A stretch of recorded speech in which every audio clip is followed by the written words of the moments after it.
તો hello, good morning, જય શ્રી કૃષ્ણ, જય જલારામ. કેમ છો બધાય? એક નવા ફ્રેશ વ્લોગમાં સ્વાગત છે તમારા બધાનું. હવે આજે છે વેનસડે અને વાગી ગયા છે અત્યારે 11:15 જેવું, બરાબર છે.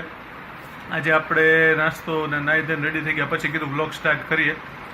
હવે ગઈકાલનો વ્લોગ જે આજે સાંજના આવશે એ ખાસ જોજો, બહુ મજા આવશે.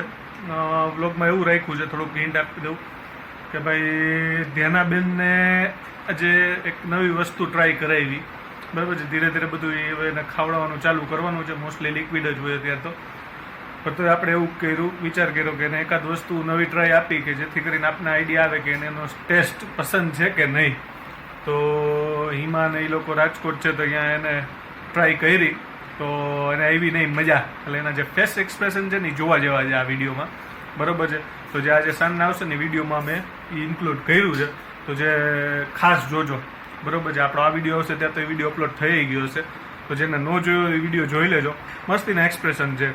એક આપણે મોટા લોકોને તો આપણે એક્સપ્રેશન આપણું બધું આપણે જનરલી એટલા બધા ન નીકળતા હોય અથવા તો નીકળતા હોય નહીં તો જોયેલા જ હોય, પણ નાના છોકરાનું એક આવા એક્સપ્રેશન જોવાની બહુ મજા આવે કે એને એક નવી નવી આઈટમ આપણે ટેસ્ટ કરાવીને આ વસ્તુ જરૂરી બી છે, બરાબર છે. કારણ કે આપને બી આઈડિયા આવે કે ભાઈ એને કઈ કઈ વસ્તુ ભાવે છે, એટલે આપણે ધીરે ધીરે, કારણ કે એ બોલી નથી શકવાના. આપણે લોકો તો શું છે કે આપણે નથી ભાવતી તો આપણે કહી દેવાના છે ભાઈ અમને આ વસ્તુ નથી પસંદ તો અમે આ નહીં ખાય.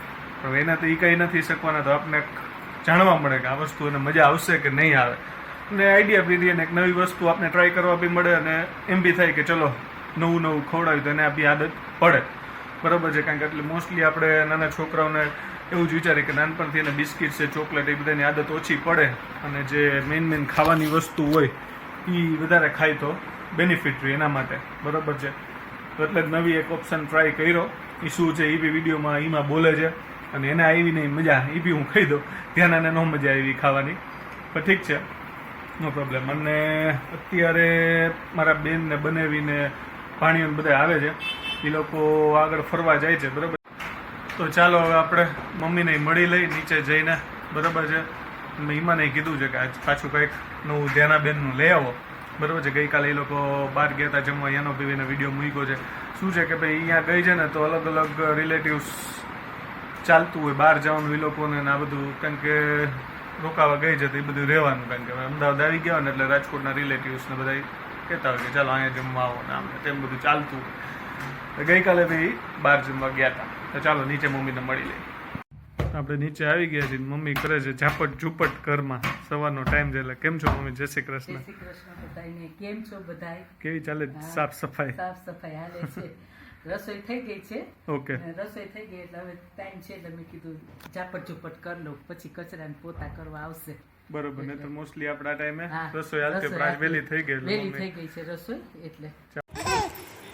તો ધ્યાનાને એના દાના દૂરથી રમાડે છે. ધ્યાનાબેન એકદમ મોજમાં રમે છે.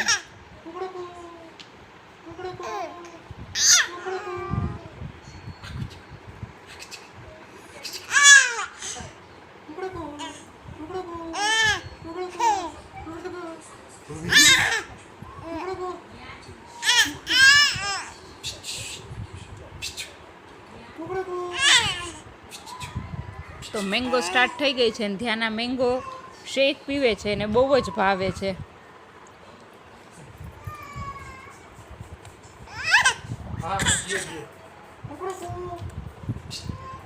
મીઠું મીઠું.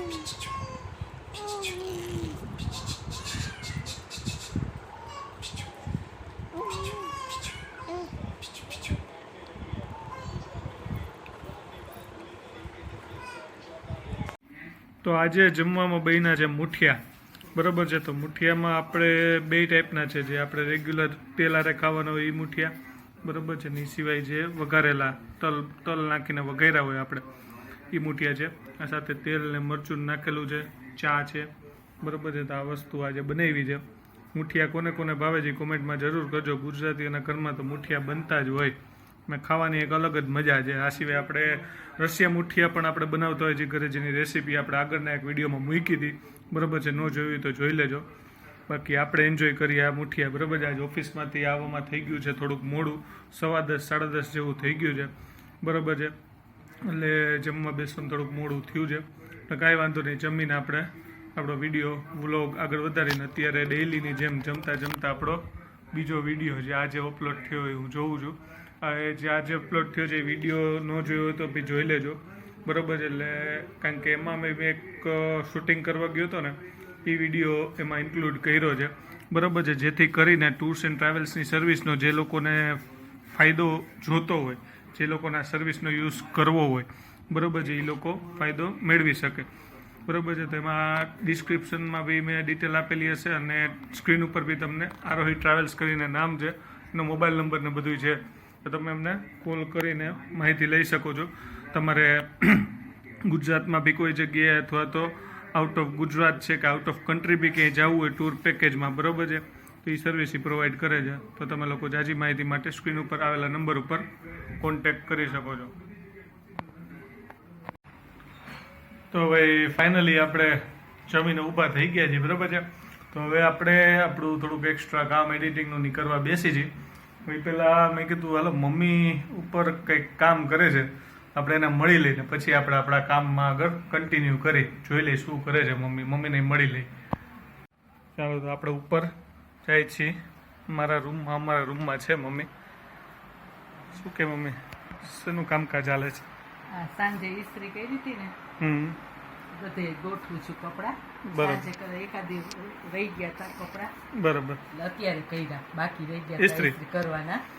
સાંજે કરી હતી પણ એકાદ વસ્તુ રહી ગયા, એકાદું શર્ટ અત્યારે પૂરું કર્યું, બરાબર, ગોઠવું છું અત્યારે, બરાબર. જનરલી ઈમાની આ ડ્યુટી હોય પણ હવે ઈમા અવેલેબલ નથી, બરાબર છે. એટલે મમ્મી સાંજે તો મમ્મી કરી જ લીધા હતા પણ થોડાક એકાદ શર્ટ બાકી હતા એટલે હું બેઠો તો જમવા, એટલે મમ્મી કે લાવ હું મારું એકાદ ઇસ્ત્રીનું કામ બાકી છે પતાવી દઉં, બરાબર ને? પૂરું કરી લીધું, બરાબર. અને રૂમે અમારો ક્લીન કરી દીધો છે મમ્મીએ.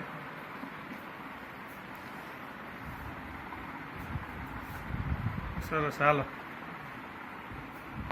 તો આપણે નીચે જાય પાછું આપણું કામ કરવા માટે. ઉપર મમ્મીને તો મળી લીધું, એ કરતા હતા ઇસ્ત્રી ને બીજું સાફ સફાઈ ને બધું, એ એમનું ઓલમોસ્ટ કામ પતી ગયું છે.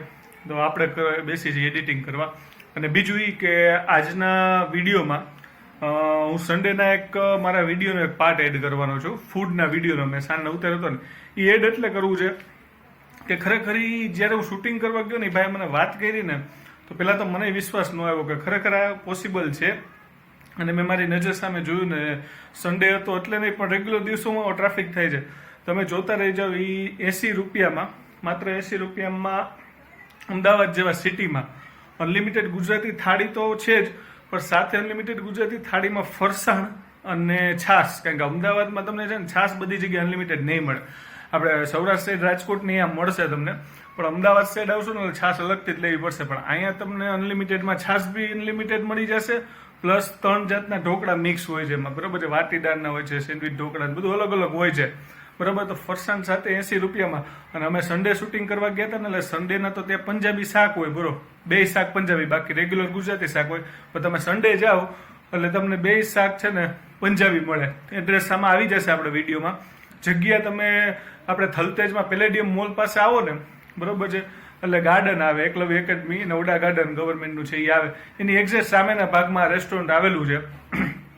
ખરેખર મને એમ લાગ્યું કે ના યાર આનો વિડીયો શૂટ એટલે મેં કર્યો. અને ખાસ કરીને આ વિડીયો એ લોકો માટે ઉપયોગી બનશે કે જે લોકો રૂમ રાખીને રહેતા હોય, બરાબર છે, બીજા સિટીમાંથી જોબ કરવા માટે તો ભણવા માટે આવ્યા હોય, કે જેને શું છે કે બહુ મોટું ડેઈલી ખાવા માટેનું બજેટ પરવડે નહીં, અને એને સસ્તું અને સારું ફૂડ, ખાલી સસ્તું નહીં પણ સસ્તું ને સારું ફૂડ કે જેથી કરીને એની હેલ્થને કોઈ પ્રોબ્લેમ ના થાય, બરાબર છે, એ રીતનું ફૂડ એ લોકો પ્રોવાઈડ કરે છે. ગજાનંદ ફૂડ કરીને નામ છે, નામ કહેતા હું ભૂલી ગયો તો, ગજાનંદ ફૂડ કરીને નામ છે. અને ખરેખર બેસ્ટ જમવાનું છે, મેં ચાખ્યું, બરાબર. અને પહેલાં એકવાર મમ્મીને ઈમાન એ લોકો નહોતા ને ત્યારે રાતના હું અહીંયા જમ્યો હતો, બરાબર. એ સિવાય મમ્મીને હિમા એ સાઈડ શોપિંગ કરવા ઘણી વાર 1-2 વાર ગયા તો મને કીધું હતું કે અહીંયા એક પેલેડિયમ મોલની સામે એક રેસ્ટોરન્ટ સારું છે, તું જાજે એ કે. તો એ લોકો 1-2 વાર ગયા ને એ સાઈડ તને ગળદી જોઈ એટલે મને કે તું એકવાર ફ્રી થાય ને તો એ સાઈડ જા ને તારું શૂટિંગ કરજે. તો હું ભાઈ પછી મેં ગોઠવ્યું ભાઈ સાથે વાતચીત કરીને, અને એ ભાઈ મને કહે કે અમે લોકો મોસ્ટલી 7-7:30 ચાલુ કરી દઈએ, 9-9:30 તો અમારે પૂરું થઈ જાય. ને સન્ડે હોય તો ઘણી વાર 9 વાગે પૂરું થઈ જાય, ખાલી 2 કલાક રાતના, બરાબર છે. બપોરના ટાઈમે નથી હોતું, સવારના થેપલા, સૂકી ભાજી, આલુ પરોઠા ને એવું હોય છે. બરાબર છે. બપોરના ગુજરાતી થાળી નથી હોતી, સીધું રાતના, બરાબર છે. રાતના 7, 7:30 ચાલુ થઈ જાય અને 9:30 લગીમાં તો પૂરું થઈ જાય. મેક્સ ટુ મેક્સ 10 વાગ્યા લગીમાં પડે. એટલું બધું નથી હાલતું. ભાઈ મને કહેતા હતા મોસ્ટલી 9:30 જ પૂરું થઈ જાય છે. તો 100% એક સારી જગ્યા છે, એટલે કીધું તમારા બધા સાથે શેર કરી અને ચાલો હવે આપણે કામ કરવા બેસી જઈએ.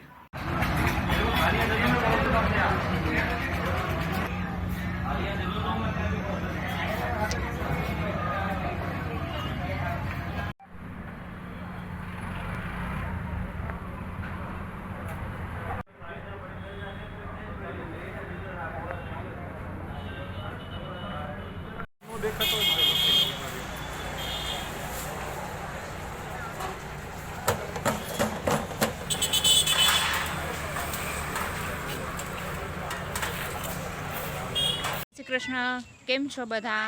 મજામાં ને? બસ જો મમ્મીના ઘરની મોજ માણીએ છીએ. ધ્યાનાને લઈને અત્યારે ગાર્ડનમાં આવ્યા હતા, પણ ધ્યાના માટે તો ખાલી એક અહીંયા યુઝફુલ હોર્સ જ છે, તો એમાં ધ્યાનાને બેસાડી અને ધ્યાનાને પણ મજા આવી છે. હવે હું તમને અહીંયાનો એક વ્યૂ બતાવી દઉં.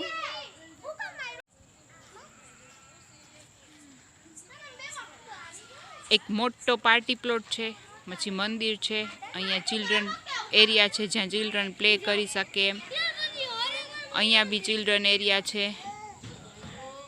સ્લાઇડ સ્વિંગ્સ બધું જ છે અહીંયા. તો ધ્યાના આજે આવી ગઈ છે મામાની ઘરે, જે ગાર્ડન છે ને ત્યાં એને હોર્સ ઉપર બેસાડી છે. બસ જો બીજા ચિલ્ડ્રન પ્લે કરે છે ને ત્યાં જ જોયા રાખે છે, પણ એને બેસતા એકદમ મસ્ત આવડી ગયું છે. મમ્મીએ હાથ પકડ્યો છે પણ તો એ બેલેન્સ રાખી શકે છે એટલે વાંધો નથી આવતો. ધ્યાના એ બીજાને જોવામાં જ મશગુલ છે. જો તો અત્યારે વાગી ગયા છે રાતના 11:30 અને બસ હવે થોડીક વારમાં આપણે હવે સુવાની તૈયારી કરી. 12 વાગ્યા નજીક આવ્યા છે. તો ત્યાંના બેન સાથે થોડીક વાર વિડીયો કોલમાં મેન મમ્મીએ વાત કરી, મજા આવી. ગઈકાલે આઈ થિંક નહોતી થઈ એટલે આજે કરી લીધી પાછી વિડીયો કોલમાં વાત. આજે તો થોડી આમ જોતી હતી, બાકી એની પહેલાં કોલ કર્યો ત્યારે એ એક ટોય હતું તેમાં જ પડી હતી, પણ આજે વચ્ચે જોયું એટલે મજા આવી વાત કરવાની. બસ હવે અમે શનિવારે તમારે જવું જ છે એટલે 1-2 દી જાડા રહ્યા છે. તો બસ હવે બ્લોગ અહીંયા આપણે જે પૂરો કરી છે. કેવો લાગ્યો કોમેન્ટમાં જરૂર કહેજો ને વધુ શેર કરજો. નવા બ્લોગમાં મળીએ. જય શ્રી કૃષ્ણ, જય જલારામ.